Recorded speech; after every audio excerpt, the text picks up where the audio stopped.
바람을 따라서 주님이 가라 하는 곳으로 가네.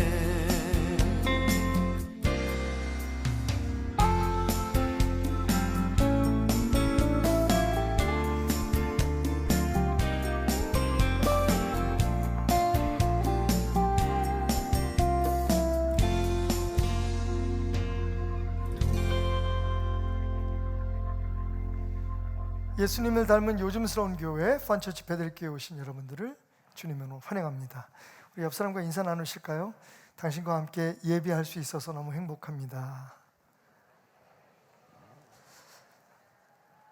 그나저나 제가 오늘 여러분들 다 아침 식사 요즘 잘 못하고 오시죠? 교회 오시는 분들은 예수 믿으려면 부지런해야 돼요, 그죠? 10시 45분 예배는 그렇다고 쳐도 8시 반 예배에 오시는 분들, 특히 성가대원들은 새벽 5시쯤이면 교회 가정에서 출발해야 되거든요. 그래서 거의 아침 식사를 못 하시는데, 저도 주일은 아침을 못 먹습니다. 그래서 제가 오늘따라 좀 당도 떨어지고 배가 고파서 우리 식당에다가 먹을 게 없냐 그랬더니 강단 위에다 이렇게 밥을 차려놨어. 뭐 항상 이렇게 먹는다고 오해하지 마시고, 오늘은 아주 정찬을 이렇게 차려주셨는데, 자, 그러면 여러분 좀 양해해 주시면 제가 일단 밥부터 먹고, 아니 금강산도 식후경인데 설교자가 배가 좀 자, 그러면 세민하시거나 화가 나시는 분들은 고개를 돌리셔도 괜찮겠습니다. 자, 우선 뭔가 봅시다. 와우, 해산물입니다. 가리비하고 이렇게 대합을. 근데 좀 이상하다.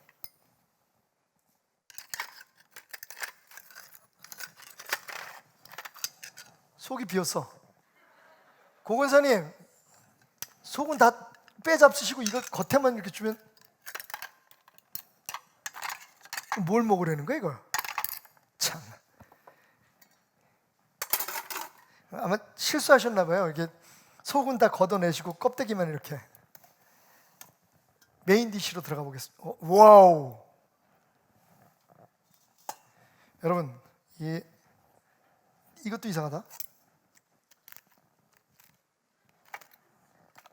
돼지 등뼈 같은데 다 먹으려면 좀 깨끗하게 먹지. 이게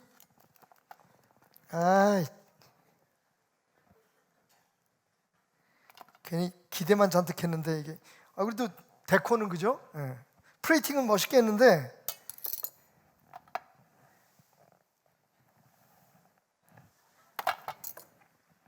너무했다. 권사님 너무하셨다 진짜.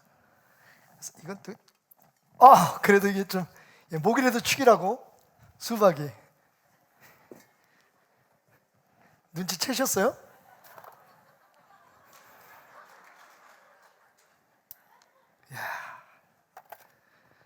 해도 너무했다. 여러분, 왜 소문난 잔치에 먹을 거 없다고 잔뜩 기대를, 처음부터 기대가 없었으면 괜찮아, 그죠? 근데 기대를 가지고 프레이트를 열었는데 더 이상 먹을 것도 없는 마른 뼈다귀와 빈 조개 껍질, 그리고 속을 다 먹어버린 말도 안 나와 화가 나가지고 속이 빈 수박이 딱 놓여있다고 생각하십시다. 얼마나 실망이 되겠어요. 혹 이런 게 요즘 교회를 바라보는 세상 사람들의 마음은 아닐까라는 생각을 해봅니다.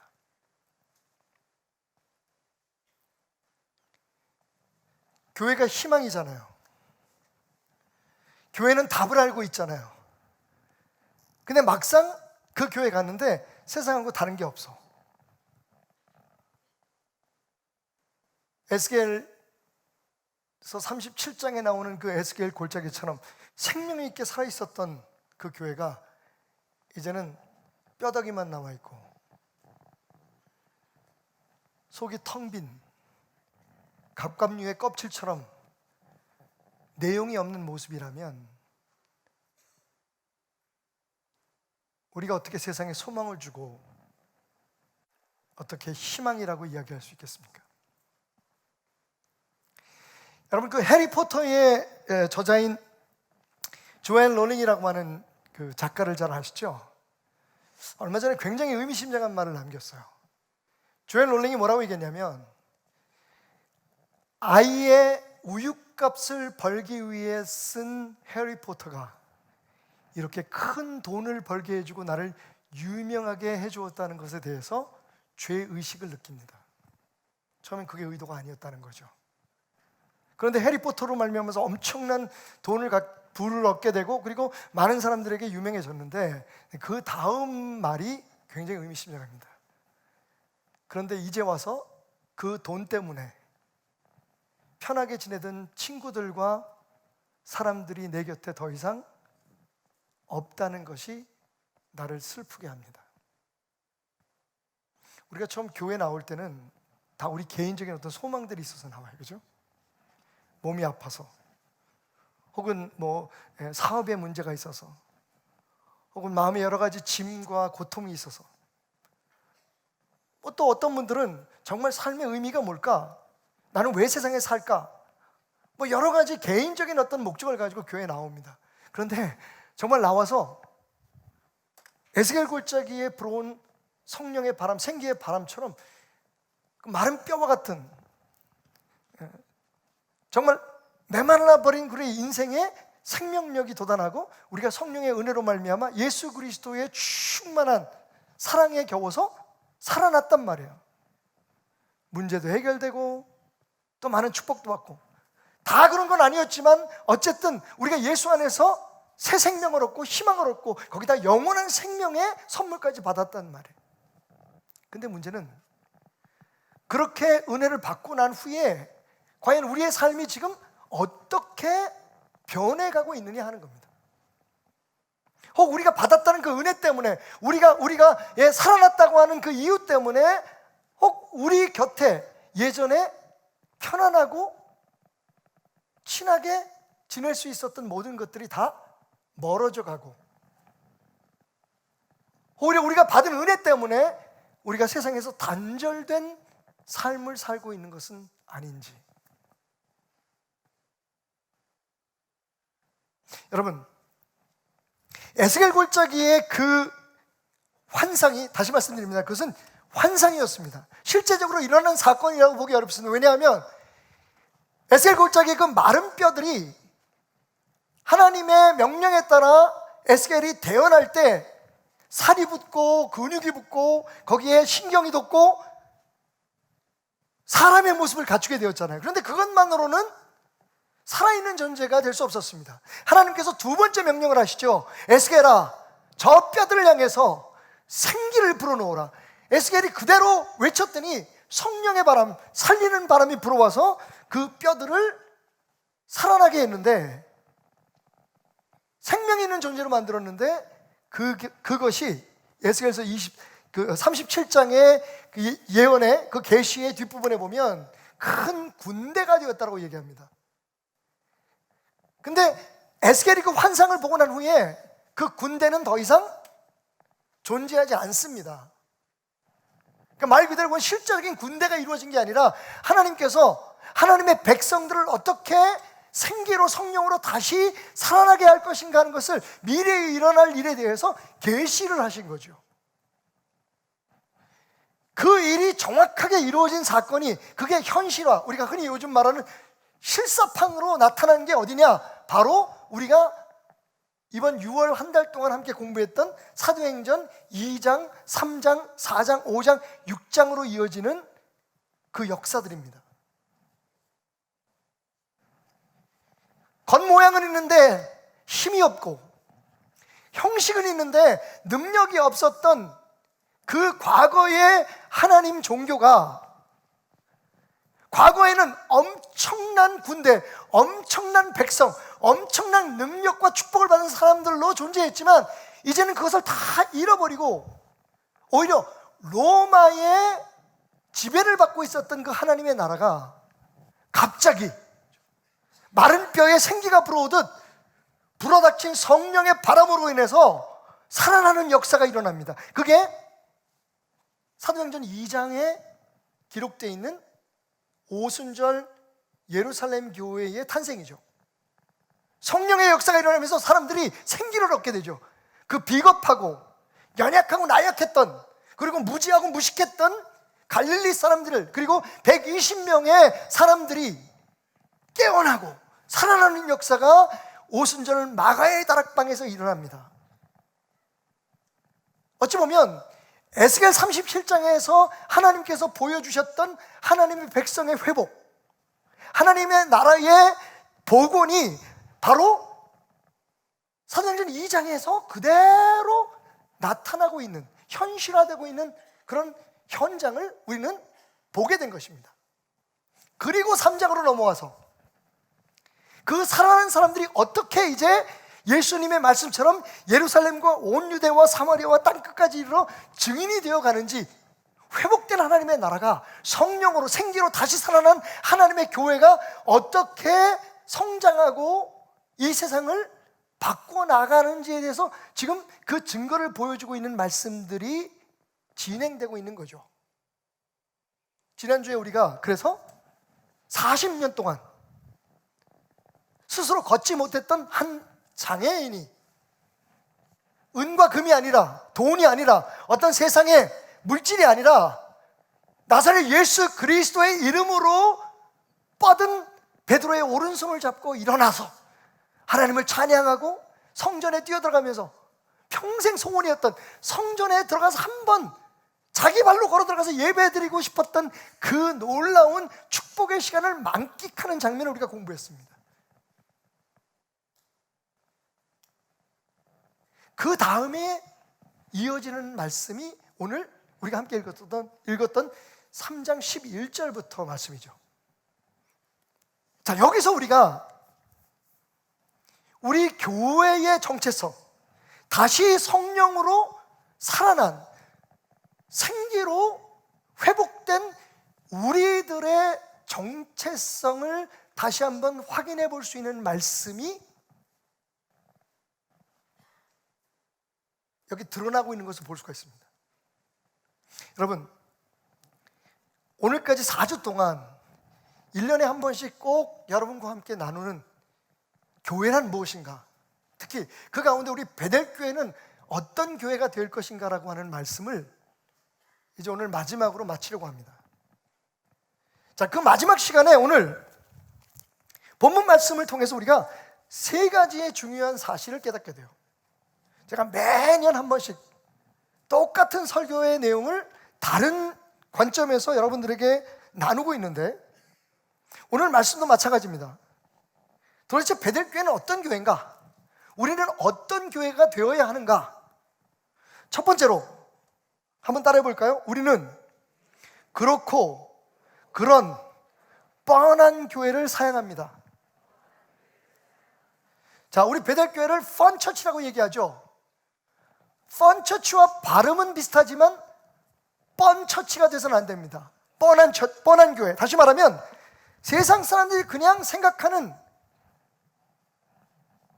just another church, 많은 교회들 가운데 요즘 사람들이 고개를 돌리고 여러 가지 억울한 점도 있지만, 사람들이 기대를 했는데, 소망을 했는데 가보니까 별로 교회가 다른 게 없어, 교회에 어떤 기대를 걸 게 없어 라고 생각하는 그 많은 교회들 중에 하나의 교회가 돼서는 안 된다는 거죠. 여러분, 오해하지 마십시오. 그러니까 우리는 다르다는 얘기가 아닙니다.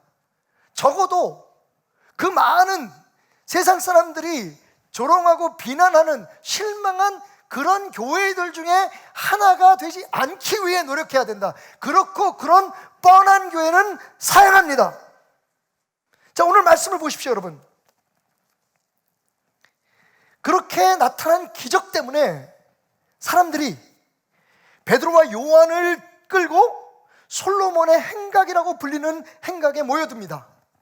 여기 모여드는 사람의 숫자가 얼마가 되는지 모르지만 분명히 엄청난 숫자예요. 왜냐하면 베드로가 한 번 말씀을 전할 때 3,000명, 5,000명씩 구원을 받았다고 하니까 이건 남자의 숫자만입니다. 그러니까 거기 적어도 한 2만 명, 3만 명 정도의 사람들이 모일 수 있는 큰 공간이 있었다는 것을 우리가 추측해 볼 수 있고, 거기에 각 나라에서 오순절을 기념하기 위해서 모여든, 맥주 감사절을 기념하기 위해서 모여든 각 나라의 많은 유대인들이 지금 베드로와 요한을 데리고 이야기를 듣고 싶어서, 뭔가 좀 변증을 듣고 싶어서 지금 모여들었다는 거예요.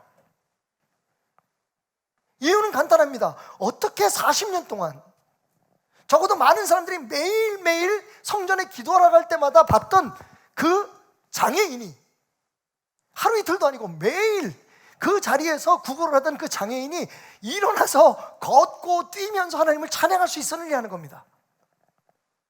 도대체 무엇이, 어떻게? 여러분 아시다시피 2장에 보면 이미 한번 사람들은 놀랐어요. 그리고 많은 사람들이 그 사건을 통해서 예수 그리스도 앞에 자신의 죄를 회개하고 돌아오는 역사가 일어났습니다. 무슨 사건이었죠? 바로 성령이 임함으로 그 사람들이 각기 다른 나라의 말로 예수 그리스도의 복음을, 하나님의 크신 일을 전하는 놀라운 역사가 일어났던 사건입니다. 사람들이 한번 놀랐어요. 어떻게 이 갈릴리의 촌사람들이 우리의 말을 다 하지? 이 사람들이 언제 공부를 했다고 이렇게 유창한 말로 하나님의 말씀을 전하지? 깜짝 놀라서 사람들이 베드로에게 귀를 기울이게 되고, 베드로가 거기서 사실은 약간 변증적인 차원에서, 여러분 지금 시간이 아침 9시입니다. 기도 시간입니다. 이 기도 시간에 먹는 것도 금지되어 있는데 이 사람들이 아무리 무식하고 무지해도 술을 먹었겠습니까? 여러분들이 얘기하는 것처럼 술에 취했겠습니까? 알 수 없는 어떤 약을 먹었겠습니까? 이건 성령의 역사입니다 라고 증거하자 많은 사람들이 거기서 굴복하고 회개했다는 그런 말씀이 2장에 기록되어 있죠. 그때의 그 충격을 받았음에도 불구하고 예수님께 돌아오지 않았던 많은 사람들이 여전히 있었는데, 사실 사람이 마음을 바꾸고 변한다는 게 쉽지 않잖아요. 예수를 영접한다는 게 쉬운 일이 아니잖아요, 그죠? 그때 또다시 기적이 나타난 겁니다. 이번에는요, 눈앞에서 보이는 기적, 40년 동안 일어나지 못했던 사람이 벌떡 일어나서 춤을 추며 찬양하는 모습을 보고 이제는 더 이상 그 궁금증을 마음속에 담고만 있을 수 없었던 거죠. 그래서 베드로와 요한을 끌고 솔로몬의 행각이라는 곳에 모입니다. 자, 그런데 여기서 우리가 주목해야 될 건 베드로와 요한이 어떻게 그들에게 이야기를 하고 있느냐 하는 거죠. 말씀을 읽겠습니다. 11절. 나은 사람이 베드로와 요한을 붙잡으니 모든 백성이 크게 놀라며 달려나가서 솔로몬의 행각이라 불리우는 행각에 모이거늘 베드로가 이것을 보고 백성에게 말하되, 이스라엘 사람들아, 이 일을 왜 놀랍게 여기느냐? 우리 개인의 권능과 경건으로 이 사람을 걷게 한 것처럼 왜 우리를 주목하느냐? 라고 얘기하면서 오늘 16절 말씀 기억하시죠? 그 이름을 믿음으로 그 이름이 너희가 보고 아는 이 사람을 성하게 하였다. 예수로 말미암아 난 믿음이, 예수로 말미암아 난 믿음이 너희 모든 사람 앞에서 이같이 완전히 낫게 하였느니라 라고 얘기하고 있다는 겁니다. 이게 왜 중요합니까? 베드로가 분명히 얘기하죠. 그는 기적에 대해서 이야기하지 않습니다. 그리고 그것이 개인 혹은 그 개인의 어떤 경건이나 능력으로 말미암아 일어난 사건이 아니라고 얘기하면서 그 궁금해하는 사람들에게 제일 먼저 던진 말이 뭐냐면, 예수 그리스도로부터 말미암아 난 믿음으로 인해서 이런 역사가 일어났다고 예수를 증거하고 있다는 겁니다. 죄송하지만 여러분 이해하고 들어주십시오. 이건 목사의, 이 시대의 목사의 입에서 나오는 말이기 때문에 여러분 더욱더 설득력이 있으려는 기대를 가지고 말씀드립니다. 요즘 우리들의 교회는 교회에 나오는 사람들에게 무엇을 자랑합니까? 우리 교회는 이렇게 능력 있는 교회고, 어떤 교회에 무슨 역사가 일어났다고 치십시다. 어떤 모임으로 말미암아, 어떤 기적으로 말미암아 어떤 사건으로 말미암아 많은 사람들이 교회에 관심을 가지고 도대체 교회에 저런 일이 어떻게 일어나는 거지? 교회는 지금 뭘 하고 있는 거지? 라고 마치 솔로몬 행각에 모여든 사람들처럼 교회를 집중하고 바라보게 될 때 우리는 무엇을 그들에게 지금 자랑하며 살았습니까? 그동안 우리 교회 목사님의 능력? 우리 교회의 힘? 우리 교회가 가지고 있는 장점들? 마치 각 교회를 부흥시키고 교회만을 생각하는 마음으로 혹 우리는 우리를 자랑하는 데 바쁘지 않았는지 모르겠습니다. 여기서 한 가지 더 조심스러운 게 있습니다. 그게 뭐냐면 여러분 베드로가 한 얘기를 들어보세요. 내 믿음이, 하나님을 믿는 내 믿음이 저를 구했다고 얘기하지 않습니다. 하나님이 내게 주신 그 은사로 내가 저 사람을 일으켰다고 말하지 않습니다. 분명히 사람들은 보았습니다. 그리고 들었습니다. 베드로의 손을 잡고 예수 그리스도의 이름으로 일어나 걸어라 외쳤던 베드로의 그 말 앞에서 이 사람이 일어났다는, 그 기적이 일어났다는 걸 보았습니다만 베드로는요, 봤지? 내가 기도하니까 이런 역사가 일어났어. 저 사람이 내 손을 잡아서 일으켜서 내 손의 능력을 알겠니? 내가 받은 은사를 알겠니? 우리 교회가 어떤 교회인지 알겠어? 라고 얘기하지 않았다는 겁니다.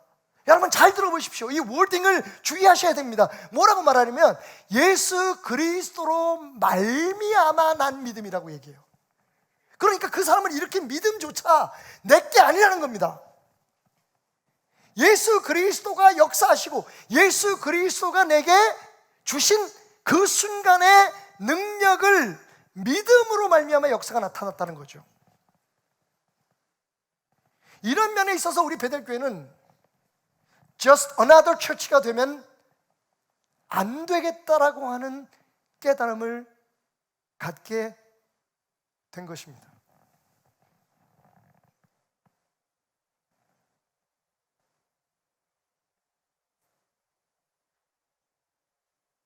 많은 사람들이, 제가 우리 교회 사역자들이에요. 여러분 알잖아요. 우리 베델교회는 정말 많은 기적의 간증과 지금도 끊임없이 일어나는 많은 역사들이 있습니다. 여전히 힘들고 어려운 사람도 있고 병원에 입원하고 수술하는 사람도 있지만 그래도 정말 기적적인 일들이. 근데 언제부턴가 여러분 그런 간증 자체가 우리 교회를 드러내고 그런 간증 자체가 많은 사람들로 하여금 우리 베델교회에 대해서 관심을 갖게 하고 우리 교회를 부흥시킬 수 있는 이유가 된다는 것을 알면서도 저는 그동안 자제시켜 왔습니다. 특별한 은사를 가진 분들이나 혹은 강단에 쓰는 목사들로 하여금 내가 기도해서 그렇게 됐다느니 내 말씀으로 저 사람이 변화됐다는 말을 하지 말라고 이야기합니다. 왜 그렇습니까? 그건 사실이 아니기 때문에 그렇습니다. 어렸을 때부터 저는 주변의 많은 교회 지도자들을 통해서 그렇게 배워왔어요. 하나님께서 내게 능력을 주셔서 저 능력받은 주의 종이 저 사람을 고치고 저 사람에게 기적을 나타낸다. 여러분 당연히 베드로도 그렇게 말하는 게 맞았을 겁니다. 베드로보다 많은 능력을 받은 사람이 어디 있겠습니까? 그는 성령에 충만하여서 그를 통해서 나타나는 수많은 역사들에 대해서 지금 막 따끈따끈하게 일어나는 그 일들에 대해서 경험하고 있는 사람입니다. 그럼에도 불구하고 그는 뭐라고 얘기합니까? 이것은 내 능력이거나 내 믿음에서 나온 것이 아니라고 얘기합니다. 예수 그리스도로 말미암아 내게 임한 그 믿음으로 나는 저 사람을 일으켰을 뿐이라고 얘기합니다. 그러니까 그를 일으킨 건 예수님이지 내가 아니라는 겁니다. 우리 교회가 아니라는 겁니다. 담임 목사가 아니라는 겁니다. 쉬운 일이 아닙니다, 여러분. 왜 그렇습니까? 우리는 우리 교회가 부흥하기를 바라는 마음, 내가 속해 있는 이 교회가 잘 되기를 바라는 마음이 하나님의 나라의 진실된 성장이나 부흥에 앞서 있기 때문입니다. 그리고 그것을 우리는 너무 당연한 것으로 받아들입니다. 교회는 예루살렘과 온 유대와 사마리아와 땅끝까지 이르러 주님의 역사의 증인이 되기 위해서, 우리에게 임하신 하나님의 놀라운 그 역사의 증인이 되기 위해서 존재하는 공동체임을 기억하십시오. 그래서 여러분, 종종 이해할 수 없을지도 모르고 듣기 싫을지도 모르지만 저는 이렇게 얘기합니다. 지금도, 아니 적어도 아직까지는 그 말을 바꿀 생각 없습니다. 여러분은 베델교회를 섬기기 위해서 여기 오신 거 아닙니다. 하나님을 섬기기 위해 베델교회에 모인 겁니다. 그것을 잊어버리면 우리는요, 우리 교회를 자랑하고 우리 교회의 힘을 과시하는데, 그리고 그렇지 않은 데는 한 발짝도,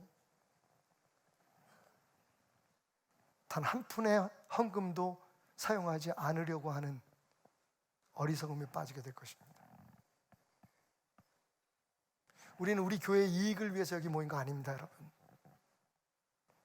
하나님의 마음, 이 세상을 구원하길 원하시는 그 이름 모르는 사람들의 영혼 하나까지도, 심지어는 이 세상에서 차별당하고 고통받고 있는 그 사람들의 영혼, 그들의 삶의 방식이 아니라 그들의 영혼까지도 사랑하시는 주님의 마음을 우리가 깨닫고 우리가 경험하고 우리를 살아나게 한 그 능력을 전하기 위해서 이 자리에 모인 사람들임을 기억하시기 바랍니다. 그렇고 그런 뻔한 교회를 거부합니다. 힘들고 어려운 일이지만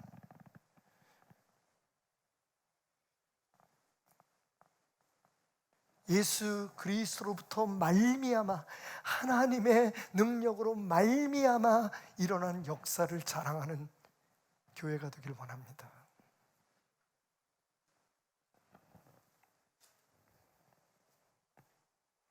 혹시 여러분 갈라파고스 신드롬이라는 얘기를 들어보셨습니까? 2007년에 일본의 대학 교수인 나스노 다케시라고 하시는 분이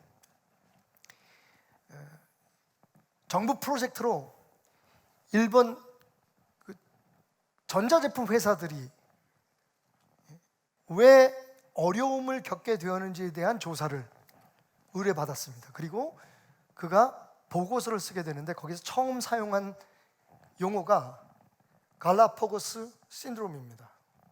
갈라파고스는 여러분들이 알다시피 에콰도르라고 하는 나라에 속해 있는 9개의 섬들로 이루어진 군도입니다. 갈라파고스 아일랜드라고 하는데, 왜 그게 유명한지 여러분 아시죠? 찰스 다윈이 진화론에 대해서 논문을 쓰고 연구할 때에 갈라파고스에 가서 굉장히 큰 영감을 받습니다. 왜냐하면 이 갈라파고스라고 하는 섬들이 육지에서부터 완벽하게 고립되고 사람이 살지 않는 그런 섬입니다. 그러다가 보니까 육지에서 남아메리카 그 대륙과 그 주변에 있는 다른 섬들에서 살지 않는 아주 특별한 생물들이 거기 존재하고 있었던 거죠. 이를테면 여러분이 잘 아시는 자이언트 터틀이라든지, 갈라파고스에서만 삽니다. 목이 긴 코끼리 거북이라도 부르는 아주 어마어마한 크기의 거북이들이 살고 있는데, 이 거북이는 갈라파고스에서만 삽니다. 그 외에 털물개, 갈라파고스 털물개는 대부분 물개들이 털이 있습니다만 굉장히 매끄럽지 않습니까? 그런데 갈라파고스의 물개는 털이 많습니다. 거기만 사는, 그 외에도 여러 가지 갈라파고스만이 보유하고 있는 그런 생물들이 살았는데, 그 이유가 뭐냐면 완벽하게 고립된 상황이었기 때문이죠. 그런데 한 가지 문제가 있습니다. 여러분 알다시피 동종교배를 할 때 모든 짐승들은 퇴화되게 돼 있어요. 사람도 마찬가지지만 짐승도 그렇습니다. 그러다 보니까 완벽하게 고립돼서 외부와 차단된 상황에서 성장하는 이 생물들이 독특하긴 하지만 자기들만의 생을 살다가 거기서 소멸되고 말더라는 거죠.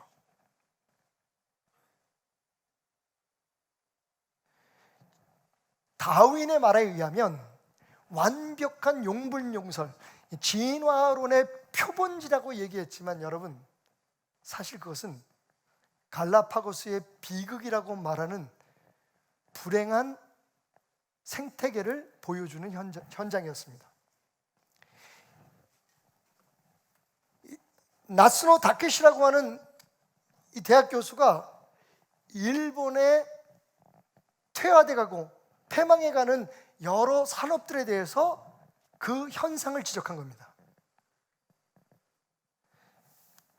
여러 세계 주변 환경의 변화와 관계없이 자기네들 것만을 주장하고 자기네들만의 방식으로 운영되어 왔던 일본의 모든 기업들은 얼마 있지 않아서 망하게 될 것이다. 그리고 그의 그런 예언은 불과 10년도 채 되지 않아서 이루어지고 있습니다. 여러분 아시다시피 소니, 내셔널 이런 회사들이 얼마나 어려움을 겪고 있는지 여러분 알고 계시죠?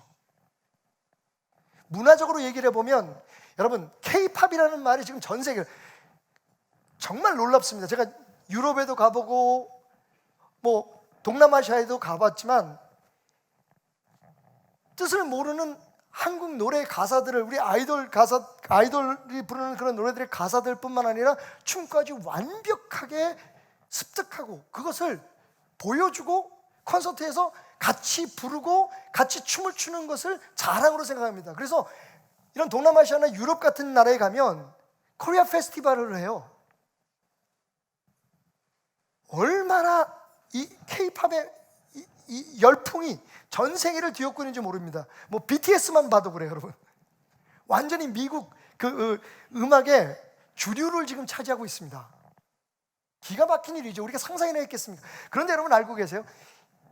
우리 K-팝에 앞서서 J-팝이라고 하는 일본 음악이 한때는 미국이나 유럽을 자극했을 때가 있습니다.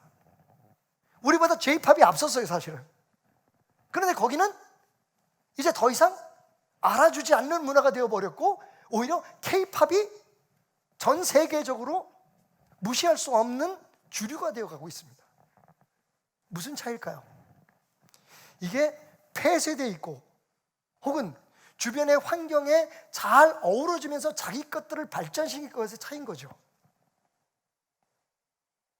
얼마 전 내셔널 지오그래피에서 갈라파고스의 다큐멘터리를 보면서 저는 이런 생각을 했어요.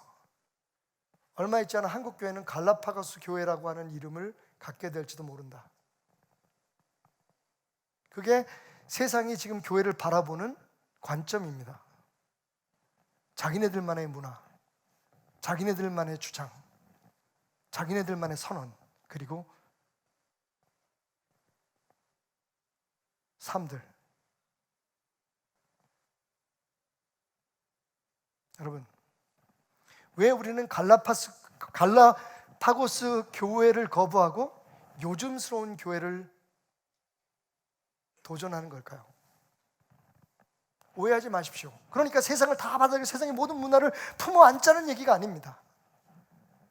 적어도 지금 세상이 어떻게 변하고 있고 저 변화가는 세상에 어떻게 예수 복음을 전해야 하는지 기억하십시오. 성령이 제일 먼저 임했을 때에 나타난 역사가 뭐였습니까? 커뮤니케이션이었습니다. 소통이었어요. 커넥션이었습니다. 그런데 이상하게 성령 받고 능력 받았던 사람은 자꾸만 고립되어 갑니다.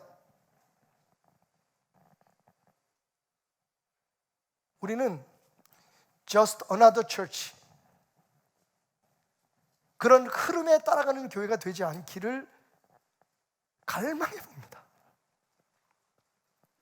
지금 이 시대에 예수 복음을 전할 수 있는, 적어도 사람들이 우리의 말을 들어줄 수 있는 교회, 관심을 가지고 찾아왔을 때 빈 껍질이 아니라 말라버린, 과거에는 정말 대단했는데 이제는 뭐야 저거 라고 하는 말라버린 뼈다귀 같은 그런 모습을 보여주는 갑각류 교회가 되지 말아야 된다는 겁니다.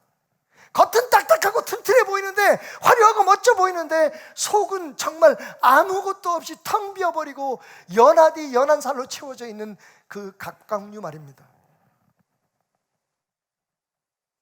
우리는 뻔한 교회를 거부합니다. 두 번째로, 오늘 말씀에서 우리가 깨달은 것은, 그렇다고 해서 입맛에 맞는 편한 교회로 나아가는 것도 우리는 지향해야 합니다. 한번 선언해 봅시다. 입맛에 맞는 편한 교회도 거절합니다. 여러분, 뻔한 교회도 아니지만 편한 교회도 안 됩니다. 편한 교회, easy going church. 많은 사람들이 그렇게 생각합니다. 우리 베델교회 참 좋아.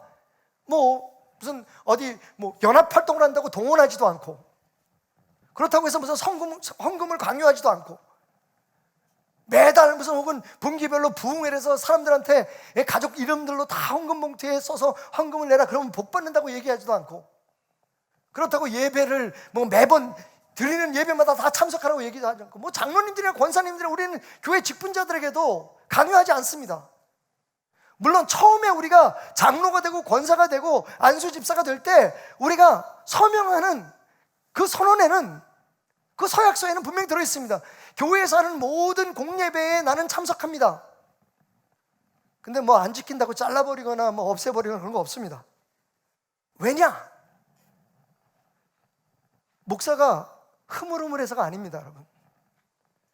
그냥 편하고 좋은 교회로 가자고 해서가 아닙니다.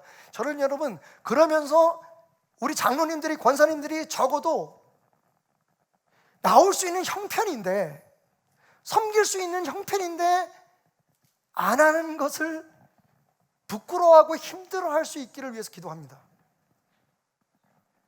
저희가 가끔 이렇게 청지교회를 하다 보면 장로님들 중에서 그걸 아주 간절하게 느끼셔서 말씀하시는 분이 계세요. 아니, 장로들이 교회에서 하는 예배도 잘 참석 안 하면서 무슨 장로를 하겠냐고. 그럼 저는 제지시킵니다. 그렇게 말하지 마십시오, 장로님. 다 사람마다 형편이 있는 겁니다. 그런데 형편은 있지만 저는 마음이 없는 것에 대해서는 기도합니다. 그런 마음을 달라고. 왠지 아십니까, 여러분?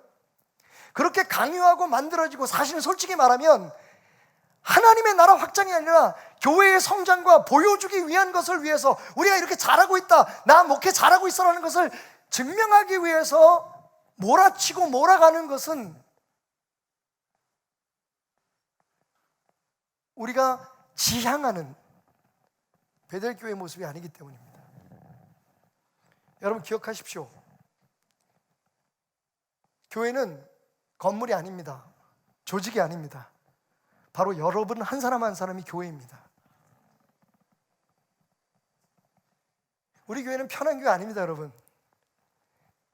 아마 저와 함께 예배를 드리신 분들은 알 거예요. 제 메시지가 편합니까, 여러분? 저도 되게 편한 메시지를 하고 싶어요. 여러분이 듣고 위로받고 힘을 낼 수 있는 메시지로 모든 것을 끝냈으면 좋겠다는 마음을 가지고 준비하지만 목요일, 금요일이 되면 이미 제 손가락은 엉뚱한 쪽으로 움직이고 있습니다. 다 적어놓은 설교의 내용을 보면 저는 망설이기 시작합니다.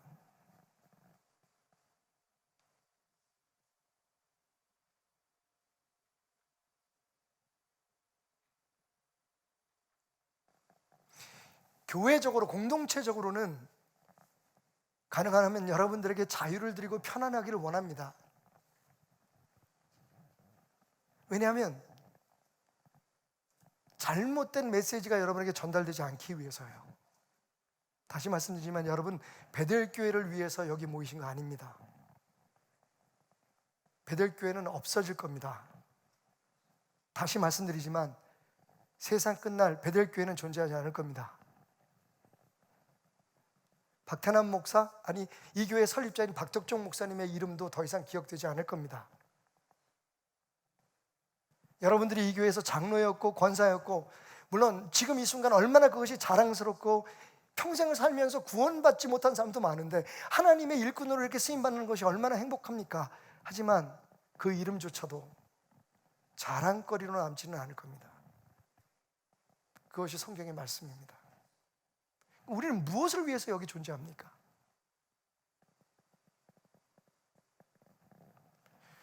베드로의 설교를 엿들어 볼까요?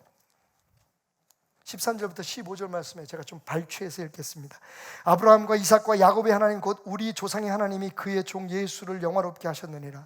너희가 그를 넘겨주고 빌라도가 놓아주기로 결의한 것을 너희가 그 앞에서 거부하였으니 생명의 주를 죽였도다. 그러나 하나님이 죽은 자들 가운데서 그를 살리셨으니 우리가 이 일의 증인이다. 여러분, 베드로는 그렇게 역사의 근거, 기적의 원인이 무엇인지를 알고 싶어서 모여든 그 사람들에게 거침없이 이야기합니다. 여러분들이 그렇게 따르고 그렇게 좋아했던 예수를 버린 이유가 뭡니까? 예수를 버릴 때 여러분들은 강도를 살려달라고 하고 오히려 예수를 십자가에 못 박았습니다. 여러분 들으셨습니까? 지금 베드로는 무엇을 이야기하고자 하는 걸까요? 당신들이 예수를 버린 이유는 당신들이 원하는 것, 당신들이 기대하는 것을 얻지 못했기 때문이라는 것을 지금 이야기하고 있는 겁니다. 그가 철없을 때에 예수님으로부터 들었던 그 말 한마디가 기억난지도 모릅니다. 너희도 나를 떠나려느냐.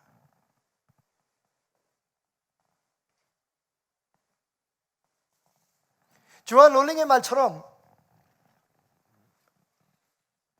내가 정말 어떻게 이렇게 유명해지고 이렇게 많은 돈을 버는지 나도 모릅니다. 그런데 분명한 건 그 돈 때문에 내가 예전 같은 삶을 살 수 없고 오히려 친했던 친구들로부터 거북한 존재가 되었다는 것을 슬퍼합니다. 여러분, 우리는 오직 은혜로 믿음으로 말미암아 구원을 얻은 사람들입니다. 근데 언제부터 우리가 원하는 것이 이루어지지 않는다고, 우리가 바라는 것을 이루지 못한다고 그저 편안하고 좋고 우리의 어떤 행동이나 우리의 어떤 희생의 대가를 보장해주는 그런 종교에 끌려가고 있습니까? 이러다가 혹시 진짜 예수님을 버리는 것은 아닐지, 한국교회가.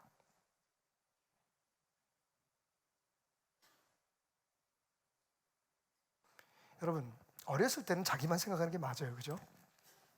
배고프면 밥 달라고 하고 젖 달라고 하고 기저귀가 젖으면 갈아달라고 우는 것 누구도 탓하지 않습니다. 그런데 어른이 되면 가정을 생각하고 어른이 되면 내게 은혜 베푼 사람들에 대한 은혜를 기억하는 것이 맞습니다.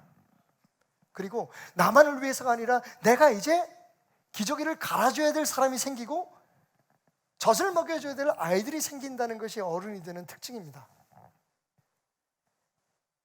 그런데 우리의 신앙은 왜 그렇게 성장하지 못하는 걸까요? 지금은 너무 다행인 게 그런 사람들이 없어요. 예전에 어떤 분이 한 분 저를 찾아오니 그럽니다. 제가 베들교회에 3년을 다녔는데 3년 동안 아무런 기적과 응답도 받지 못했습니다. 그래서 제가 어느 기도원에 가서 기도를 하는데 부흥 강사님이 한 응답을 주십니다. 하나님이 부흥 강사님의 입을 통해서 뭐라고 말씀하셨냐면, 어떤 교회 가서 3년을 기도하고 다녔는데 응답을 못 받으면 그 교회를 떠나라. 정말 감사한 게 요즘은 그런 분들이 안 계세요. 요즘은 말 안 하고 그냥 가기 때문에. 그러면서 교회를 떠난다고 저한테 말씀하시는데 저는 뭐라고 답을 할 수가 없었습니다. 그냥 제가 부족하고 제가 능력이 없어서라고 생각했습니다. 그때는. 제가 알기로는 그분은 오랫동안 신앙생활, 평생을 은혜 속에 사셨던 분이에요. 기도 많이 하신 분이었습니다. 그래서 그랬을까요? 갈라파고스에 갇힌 것은 아니었을까요? 죽을 때까지 받을 것만 생각해요. 교회에서 그냥 얻을 것만 생각해요. 내게 기분 좋게 해주는 교회, 내 마음에 내가 말할 때 그 말이 통하는 교회, 주님의 말씀을 듣고 내게 주어진 사명이 무엇인가, 그것을 깨닫는 것에 기쁨과 환희를 느끼지 못하고 내 기도가 이루어지고 내가 잘 되고 우리 가정이 잘 되고 뭐든지 받기 위해서 수십 년을 하나님을 믿다가 주님 앞에 가는 사람들, 여러분, 구원에 대한 신학적 진리에 대해서는 이 자리에서 논하지 않겠습니다만, 그게 과연 주님이 우리에게 원하시는 교회로서의 삶일까요?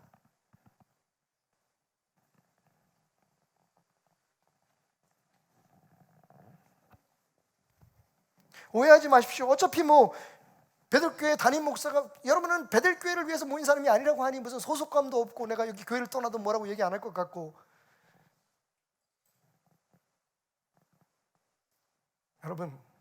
여러분이 베델입니다. 여러분 한 사람 한 사람이 교회입니다. 좋으면 따르고 내게 유익이 되면 억지로라도 희생해야 되는 것이 신앙이 아니라는 걸, 그냥 저는 여러분들에게 이렇게 겉으로는 편안해 보이지만 내 스스로 헌신하고 희생해야 되는 결단이 있어야 되는 교회를 통해 보여드리고 싶었습니다. 눈에 보이는 가시적인 성장이 없을지라도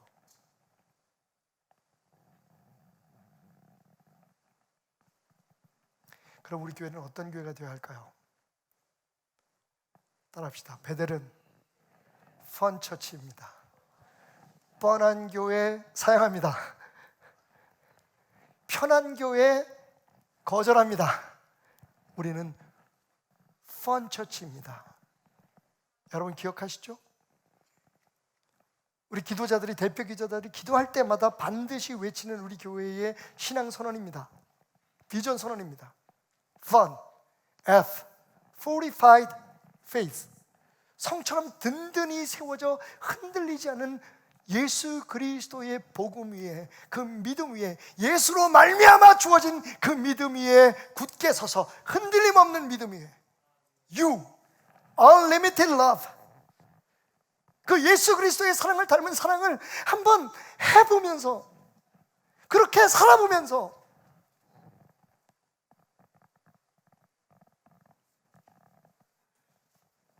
다함이 없는 사랑으로 and never ending hope.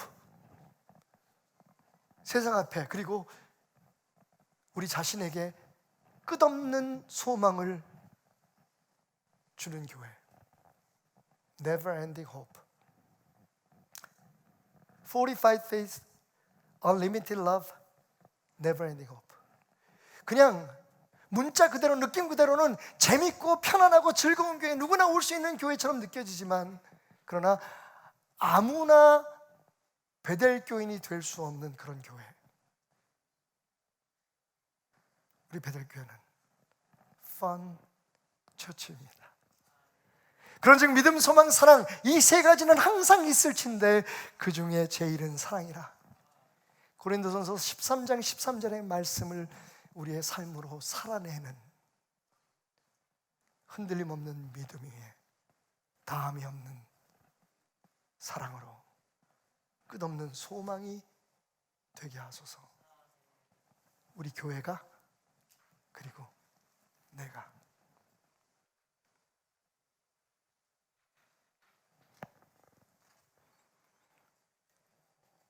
그나마 괜찮은 교회, 그냥 봐줄 만한 교회로 머무는 것은 우리의 목표가 아닙니다, 여러분. 힘들고 어렵고 많은 것을 덜어내고 희생하고 절제해야 되는 아픔이 있을지라도, 참아내고 인내하고 손해보는 일이 있을지라도 저 교회 없었으면 큰일 날 뻔했어. 저 사람 아니었으면 어떻게 했을까? 혹 살아가는 동안 그런 평을 듣는 교회, 그런 인정을 받는 하나님의 사람이었으면 좋겠습니다. 19세기 중엽 미국 교회의 지도자들이 영국의 불붙듯이 일어나는 각성운동과 부흥운동을 배우기 위해서 런던으로 향합니다. 그리고 도착한 첫 주일에 조셉 파커 목사님께서 목회하시는 시티 템플 처치라고 하는 교회에서 첫 예배를 드리게 되죠. 예배가 끝나고 미국 지도자들은 성전 밖을 나오면서 다 같이 탄성을 지르며 이렇게 말했습니다. 와우! 나는 이런 설교를 들어본 적이 없어. 조셉 파커 목사님의 설교는 정말 대단해. 저분은 위대한 지도자야 라고 말이죠. 그리고 그 벅찬 마음을 안고 그들은 두 번째 교회인 그 유명한 찰스 스퍼전 목사님께서 목회하시는 태버네클 처치에 예배를 드리게 됩니다. 예배가 끝나고 나오면서 그들은 눈물 고인 눈으로 이렇게 이구동성으로 외쳤다고 합니다. 우리 예수님은 정말 위대하신 분이야. 예수 그리스도만이 모든 문제의 답인 것을 이제 알겠어라고 말이죠.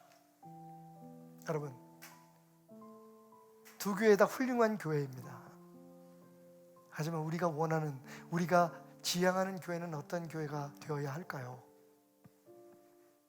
이 교회의 그 누구가 기억되거나 칭송을 받는 교회가 아니라 이 교회의 어떤 프로그램이나 시스템이 혹은 건물이 사람들에게 관심을 끄는 것으로 족한 교회가 아니라 우리와 함께 예배하고 여러분과 함께 잠시라도 머물렀던 사람이라면 입을 모아 말하기를 와, 우리 예수님이야말로 진짜 답입니다. 나는 당신 안에서 이 교회 안에서 그것을 보았습니다 라고 주님만이 드러나는, 아니 쉽지 않은 일이지만 어찌하든 예수님만을 드러나게 하는 그런 교회가 되길 바랍니다. 누가 여러분에게 다가와서 세상에 많은 여러 가지 질문들을 하거나 조언을 구할 때 여러분 복음으로 대답하는 여러분이 되셨으면 좋겠습니다. 여러분의 지식이나 경험이 아니라 After all, Jesus is the answer. 예수님만이 뭐니 해도 그분만이 답이야. 예수를 나타내는. 왜 우리를 주목합니까? 우리 교회에 볼 곳이 무엇이 있습니까? 예수님을 바라보십시오. 우리가 가르치는 그 손가락이 아니라 그 손가락 끝에 십자가를 주목하게 하는 펀처치 배들이 되기를 소원합니다. 그래서 우리는 이렇게 고백하기 원합니다. 아버지, 당신의 마음이 있는 곳에 나의 마음이 있기를 원해요. 아버지, 당신의 눈물이 고인 곳에 나의 눈물이 고이길 원해요. 아버지, 당신의 바라보는 영혼에게 나의 두 눈이 향하길 원해요. 아버지, 당신이 울고 있는 어두운 땅에 나의 발이 향하길 원해요. 나의 마음이 아버지의 마음 알아. 내 모든 뜻 아버지의 뜻이 될 수 있기를 나의 온 몸이 아버지의 마음 알아. 내 모든 삶 당신의 삶 내게. 우리 한 번 더 고백합시다. 아버지, 나의 마음이 아버지 당신의 마음이 있는 곳에 나의 마음이 있기를 원합니다. 우리 귀왕이면 자리에서 일어나서 우리 배달해 주신 하나님의 그 놀라운 비전과 우리로 알게 하시고 보게 하신 그 은혜를 생각하며 고백할까요? 나의 눈물이 고이길 원해요. 아버지, 당신이 바라보는 영혼에게 나의 두 눈이 향하길 원해요. 아버지,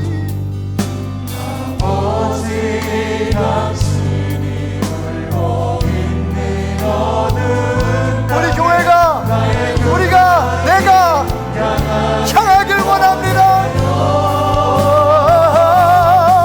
나의 마음이 아버지의 마음을 알아. 내 모든 뜻 아버지의 뜻이 되시길. 자, 우리 이 시간 함께 기도할까요? 다시 한번 우리에게 주신 사명, 우리가 받은 은혜와 그 은혜에 보답하는 우리의 마음, 우리가 쉽게 살 수 없으면, 우리가 편안할 수 없으면 예수 그리스도께서 우리를 위해 십자가에 못 박혀 죽으신 그 사랑으로 오늘 우리가 하나님 하나님의 자녀가 되고 우리가 베델의 이름으로 이곳에 모여 있음을 기억하기 때문임을 하나님 앞에 우리 기도하며 나가십시다. 주여 예수 그리스도로 말미암은 믿음으로 하나님이 주신 그 마음으로 주여 걸어다니는 교회, 살아있는 교회, 교회의 사명 감당하게 하소서. 주여 주여 나의 마음이 아버지의 마음 내 모든 게 아버지의 뜻이 될 수 있는 나의 온몸이 아버지의 마음을 알아. 여러분 우리가 이렇게 기도하며 주의 뜻을 이루어 나갈 때에 주님께서 우리에게 말씀하십니다. 오 신실하신 주, 오 신실하신 주, 내 너를 떠나지도 않으리라. 내 너를 버리지도 않으리라. 약속하셨던 주님, 그 약속을 지키사 아멘. 이후로도 영원토록 나를 지키시리라 확신하네. 하나님 한 번도 나를 실망시킨 적 없으시고 언제나 공평과 은혜로 나를 지키셨네. 지나온 모든 세월들, 지나온 모든 세월들 돌아보아도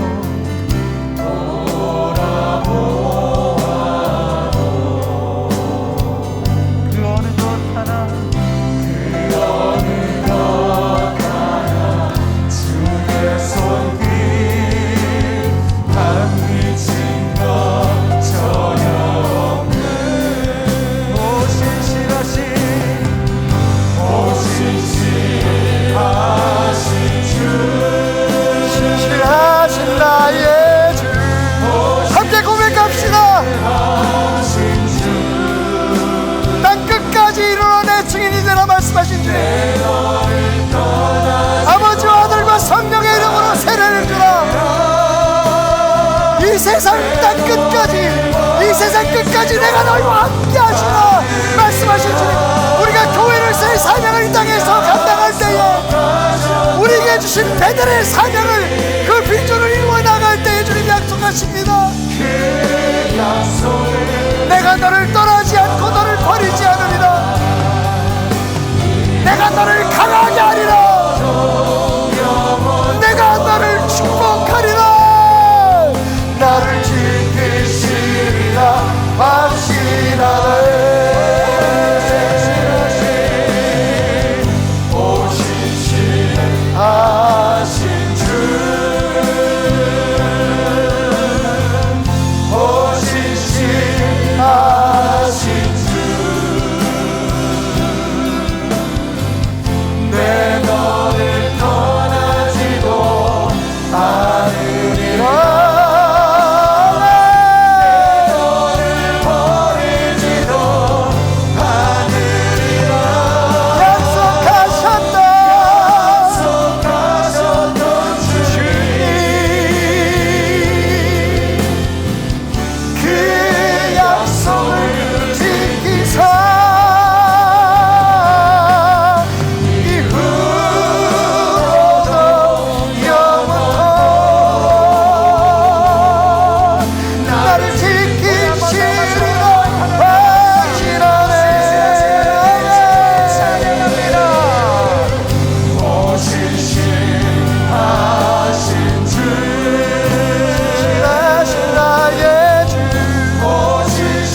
약속하셨습니다.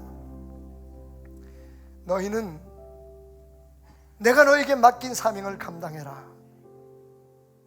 나는 너희를 지키고 너희를 인도할게. 여러분 기억하십시오. Without Him we cannot. Without us He will not. 하나님 없이 우리는 아무것도 할 수 없습니다. 하지만 당신 없이 하나님은 아무 일도 하지 않으십니다. 내가 교회입니다. 내가 베델입니다. 흔들림 없는 믿음 위에 다함이 없는 사랑으로 끝없는 소망을 주는 사람, 그런 하나님의 교회 되게 하여 주옵소서. 고백하며 살아가십시오. 오늘도 주님 앞에 온라인 오프라인으로 예배의 마음을 드리고 헌물과 헌물을 드리고 눈물을 드리고 고백을 드린 모든 성도들을 하나님 받아 주십시오. 그 마음의 진실됨과 믿음에 따라 주님의 약속을 이루어 주십시오. 내가 너희를 떠나지도 버리지도 않겠다는 그 말씀을 굳게 붙들 수 있는 믿음을 주십시오. 우리의 힘과 노력의 대가가 아니라, 결과가 아니라 예수 그리스도로 말미암아 우리에게 주어진, 우리가 믿는 당신의 능력으로 이 땅의 기적을, 이 땅의 치유와 회복의 역사를 이루어 나가는 우리 되게 하소서. 모든 영광을 하나님께 돌리게 하소서. 드려진 예물에 축복하시고 우리의 예배를 받아 주실 하나님을 기대하며 예수님의 은혜와 하나님의 사랑하심, 성령님의 역사하심과 인도하심이 펀처치 베델교회의 펀한 모든 성도들 위해, 그 가정과 맡기신 일들을 위해, 특별히 자녀들과 그래도 희망인 조국 교회들 위해 영원히 함께 하시기를 축원하옵나이다. 아멘. 우리 오늘 이렇게 외치면서 한번 끝내볼까요? 흔들림 없는 믿음 위에 다함이 없는 사랑으로 끝없는 소망을 주는 교회가 되겠습니다. 할렐루야. 박수로 하나님 앞에 영광을 돌려드립니다. 네, 하나님 감사합니다. 하나님 감사합니다.